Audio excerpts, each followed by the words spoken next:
అయితే అసలు ఫీజులు అసలు ఏ స్థాయిలో పెరిగినాయి, అసలు ఏం జరగబోతుంది? ఇప్పుడు కంపారిజన్ ఏంటంటే ప్రభుత్వం డైలమాలో ఉంది. ఎటువంటి డైలమాలో ఉందంటే తెలంగాణ ప్రభుత్వం TS government versus engineering colleges and TFRC ముగ్గురు ఉన్నారనమాట. ఇక్కడ తెలంగాణలో ఎవ్రీ 3 years ఒకసారి బ్లాక్ పీరియడ్ అంటారు. ఎవ్రీ 3 years ఒకసారి ఫీజులు అనేవి అప్డేట్ అవుతాయి. సో ఈ ఆ బ్లాక్ పీరియడ్ వచ్చేసి ఇప్పుడు నడిచేటువంటి బ్లాక్ పీరియడ్ 2025 to 2028 వరకు దీన్ని బ్లాక్ పీరియడ్ అంటారు. ఈ బ్లాక్ పీరియడ్ సంబంధించినటువంటి ఫీజుల యొక్క ఫైనలైజేషన్ సంబంధించి జనరల్గా ఈ ప్రాసెస్ ఎలా ఉంటుందంటే కాలేజీలో వాళ్ళందరూ ఇంత కట్టుకుంటారు అనమాట. ప్రతి ఒక్కరు ఒక సీఎన్ అపాయింట్మెంట్ చేసుకుంటారు. మా దగ్గర ఇంత ఖర్చులు ఉన్నాయి, ఇంత ఎక్కువ ఖర్చు అవుతుంది, మేము ఇంతమంది శాలరీస్ ఇస్తున్నాం, ప్లేస్మెంట్స్ కోసం ఇంత ఖర్చు పెడుతున్నాం, ఇన్ఫ్రాస్ట్రక్చర్ కోసం ఇంత ఖర్చు పెడుతున్నాం, R&D కోసం ఇంత ఖర్చు పెడుతున్నాం. ఈ ఖర్చులన్నీ లెక్కలు రాసుకొని సీఏ దగ్గర అన్ని దొంగ లెక్కలే, ఇదే లెక్కలన్నీ రాయించుకొని సీఏ చేత ముద్ర వేయించుకొని తీసుకెళ్లేసి టిఎఫ్ఆర్సీలో సబ్మిట్ చేస్తారు. మొత్తం 8 రోజులు హీరింగ్ నడిచింది.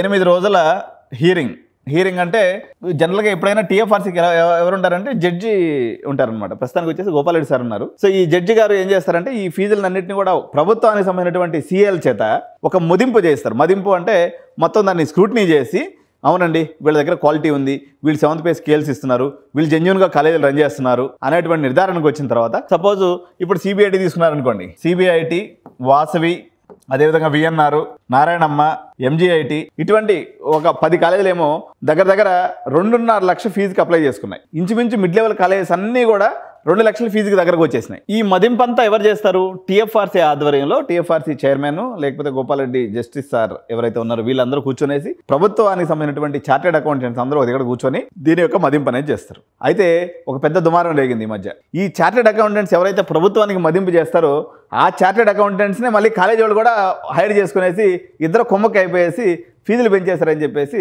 గుసగుసలు వచ్చినాయి. దీంతో కోపోద్రిక్తుడైనటువంటి మన ముఖ్యమంత్రి గారు వీళ్ళందరినీ పిలిచి ఇట్లా కాదు, ఇంత ఫీజులు పెంచితే మన ప్రభుత్వానికి చెడ్డ పేరు వస్తుంది, దీని మీద మళ్ళీ రీ ఎక్సర్సైజ్ చేయండి అని చెప్పేసి ఒక ఆదేశాన్ని ఇవ్వడం అయితే జరిగింది.